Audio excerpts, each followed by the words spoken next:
لیکن عمران خان صاحب نے فی الحال تو ناظرین اس پہ انکار کر دیا ہے. انہوں نے کہا ہے کہ میں کوئی بھی ایسا سمجھوتا نہیں کروں گا. وہ اپنے اصولی موقف پہ ڈٹے ہوئے ہیں. ظاہر ہے پہلے عمران خان صاحب کی خبر ایک آئی تھی باہر ان کے وکلا کے ذریعے کہ عمران خان صاحب نے کہا تھا میں 5-6 ماہ اور بھی جیل میں گزار سکتا ہوں, میں گھبرانے والا نہیں ہوں. اور انہوں نے کہا تھا میں ڈیل سے یا ڈھیل سے بہتر ہے کہ میری لاش جیل سے باہر آ جائے, لیکن میں کوئی ڈیل یا ڈھیل کر کے باہر نہیں آؤں گا. تو ابھی ان کے ساتھ یہ نجم سیٹھی صاحب نے بھی ایک خبر بتائی تھی اسی طرح کی کہ ان سے جو طاقتور ہیں وہ ابھی مذاکرات کرنا چاہ رہے ہیں. بس جو ابھی جو ڈیل ہے وہ خان صاحب کی طرف سے ہی ہے. باقی اس کے بارے میں جو مزید اپڈیٹ آئے گی انشاءاللہ ناظرین آپ کے ساتھ شیئر کریں گے. ناظرین ایک طرف تو چیف جسٹس آف پاکستان کی ایک ٹینشن کی خبریں آ رہی ہیں اور دوسری طرف جو 6 جج صاحبان ہیں جنہوں نے سپریم جوڈیشل کونسل کو خط لکھا تھا, وفاقی کابینہ نے ان کے خط کو بے بنیاد کہا ہے کہ جو انہوں نے خط لکھا ہے وہ بے بنیاد ہے. یہ تو پہلے ہی فیصلہ دے رہی ہے نا وفاقی کابینہ, پھر کمیشن بنانے کا کیا فائدہ ہے. جو کمیشن بنایا ہے انہوں نے, جو تصدق جیلانی صاحب ہیں سابقہ چیف جسٹس ریٹائر, ان کے بارے میں تو کہ انہیں سربراہ مقرر کر دیا ہے. اور ناظرین وہ عید کے بعد یعنی اس کے کمیشن کی باقاعدہ جو اس کی تفتیش ہے وہ انکوائری شروع کریں گے. یعنی ان کو کوئی جلدی نہیں ہے, کوئی نہیں, رمضان گزرے عید کے بعد دیکھیں گے. اور اس کو 60 روز دیے گئے ہیں کہ عید کے بعد شروع کر کے 60 روز کے بعد وہ رپورٹ مرتب کر کے دیں گے. تو ناظرین جو یہ خبر ہے کہ چیف جسٹس صاحب کی مدت ملازمت میں, یہ اے آر وائی نیوز کے خبر ہے. اے آر وائی نیوز کے مطابق ذرائع کا کہنا ہے کہ چیف جسٹس آف پاکستان کی مدت ملازمت 3 سال کرنے پر غور شروع کر دیا ہے.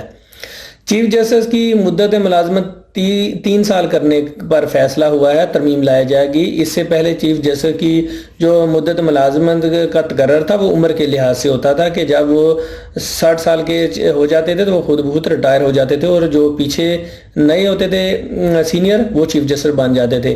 ابھی جو نئے آنے والے چیف جسٹس کا ناظرین پہلے ہی پتہ ہوتا ہے کہ ابھی 2030 تک کا پلان موجود ہے کہ کون سا چیف جسٹس 2030 تک چلیں گے, کیونکہ اکتوبر میں یہ ریٹائر ہو رہے ہیں قاضی فائز عیسیٰ صاحب. تو اس کے بعد جیسے شاید منصور صاحب ہیں, تو جسٹس منیب صاحب بھی آ رہے ہیں, جسٹس عائشہ ہیں وہ بھی بن رہی ہیں چیف جسٹس, لیکن یہ شاید انہیں بننے نہیں دینا چاہ رہے اور یہ پہلے ہی کوئی سسٹم آگے پیچھے کر رہے ہیں. اگر اب یہ مدت ملازمت میں آئینی وہ کرنا بھی آئینی ترمیم جا رہے ہیں اور سینٹ الیکشن سے پہلے سینٹ الیکشن کے بعد اس پہ غور کیا جائے گا.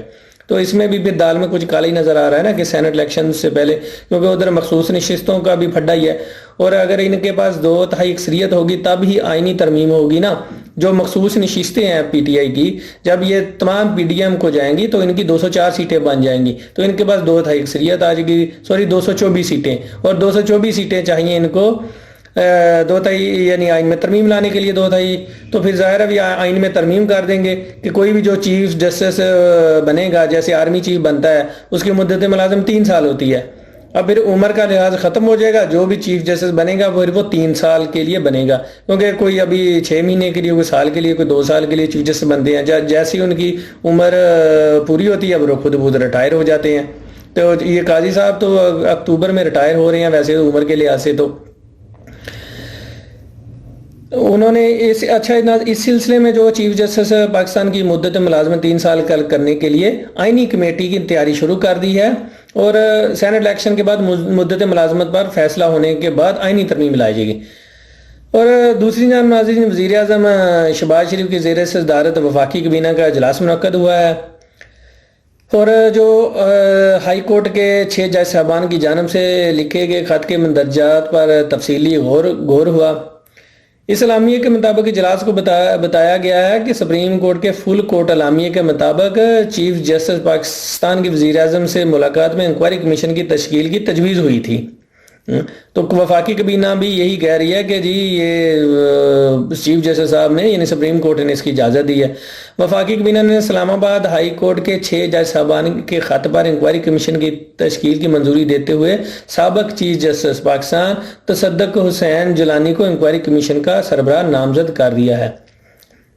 اچھا ناظرین، یہ جو تصدق جیلانی صاحب ہیں، یہ ان کے بارے میں جو خبر آ رہی ہے، یہ شیر افضل مروت صاحب نے کہا ہے کہ یہ پیپلز پارٹی کے جو رہنما ہیں یوسف رضا گیلانی ان کے رشتہ دار ہیں، اور انہوں نے یہ بھی کہا کہ ریٹائر جج کی سربراہی میں کمیشن انکوائری رپورٹ بے جان ہوتی ہے، اور انہوں نے یہ بھی مزید کہا کہ ان کو جینٹل مین، جب یہ حاضر سروس جج تھے تو ان کو جینٹل مین جج کہا جاتا تھا، کہ ویسے اچھے تھے، آئین کے مطابق قانون کی یعنی خلاف ورزی نہیں کرتے تھے، چلتے تھے، لیکن یہ پریشر نہیں لیتے تھے، کہ جیسے جب یہ 2008 میں زرداری صاحب صدر پاکستان تھے، تو جب افتخار چوہدری صاحب نے کہا تھا کہ وہ جو یہ اکاؤنٹ ہے ان کے بینک کے سوئس اکاؤنٹ، ان کے بارے میں جو تحقیقات تھیں ان کے لیے جو بینچ تشکیل دیا گیا تھا، تو اس میں بھی یہ اس کے بینچ میں شامل تھے، لیکن انہوں نے بہانہ کر کے بیماری کا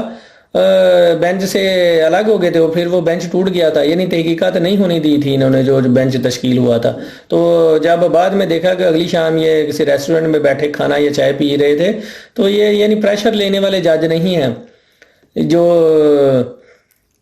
تصدق حسین جیلانی ہے، انہیں جو کمیشن ابھی اس کے ٹی او آر بھی بن گیا ہے، اس کی سربراہی دے دی ہے، تو انہوں نے قبول بھی کر لی ہے، پتہ نہیں اب کس وجہ سے کیسے قبول ہوئی ہے، کیا ڈیل ہوئی ہے یا کیا چکر ہے، اور وہ خبریں تو ویسے یہ بھی آ رہی ہیں کہ انہیں فیصلہ تو پہلے لکھ کے دے دیا جو انہوں نے دینا ہے۔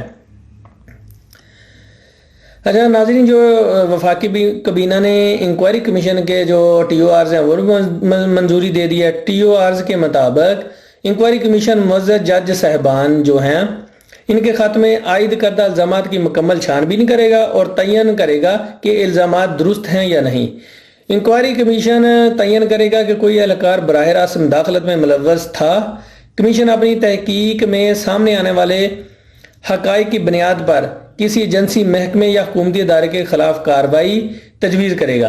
کمیشن کو یہ بھی اختیار ہوگا کہ وہ انکوائری کے دوران ضروری سمجھے تو کسی اور معاملے کو بھی جانچ کر سکے گا۔ یہ کوئی اور معاملہ کون سا ہوگا جو جانچ کر سکے گا؟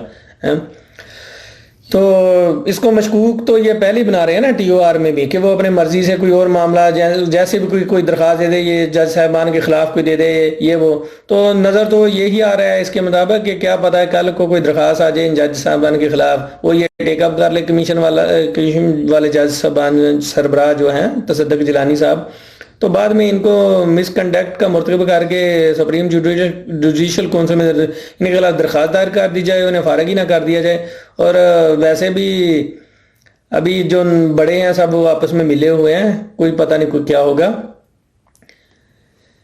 اور اس کے علاوہ انہوں نے جو کہا ہے وفاقی کابینہ نے کہ کابینہ کے اجلاس نے معزز 6 جج صاحبان کے خط میں ایگزیکٹو مداخلت کے الزام کی نفی کرتے ہوئے اسے نامناسب قرار دیا ہے۔ اس کی نفی کو تو خود ہی کر دیا نا، جب خود انہوں نے نفی بھی کر دیا وفاقی کابینہ نے، تو پھر کمیشن بنانے کا کیا فائدہ؟ تحقیقات کرنے کا انہوں نے اپنی ریکمنڈیشن پہلے ہی دے دیا نا وفاقی کابینہ نے۔